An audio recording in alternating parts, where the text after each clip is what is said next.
we're in the fourth quarter of 2017, and so I want to share some things what you should be doing right now, the last couple months of the year, even if it's not 2017 anymore. If you're watching this a year or two down the road, 10 years down the road for that matter, I'm going to share a couple things that I highly recommend to help you have a successful end of the year and then a great start to the new year.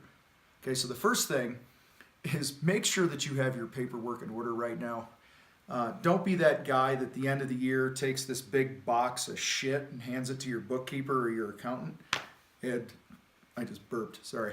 And that's just too stressful. It's too stressful for you. It's too stressful for them. It's just like this big pile of crap, and then they charge you gobs and gobs of money to unmess the mess that you gave them. So start right now chipping away in whatever that means for you, getting your crap together with your paperwork these next couple months. And we can help you with that if you go to thecontractorfight.com, and we have resources there to help you with processes and things like that. Okay, so a couple things you should be doing for sure right now. Number one, do a recap of the year. What went well, what didn't go well, things like that. Evaluate your team members. Rank your employees top to bottom and have some consistent criteria to rank them in, production, attitude, all the non-negotiables that we've talked about before about building your team. Okay, super important thing here. Two things I want you to do going into the new year here. Number one, come up with a never again list. Okay, what is the crap that I am never going to let happen again in my business? So years ago for me, one of those never agains was I would never again let the inmates run the asylum. Okay, meaning I was going to call the shots in my company, not my employees.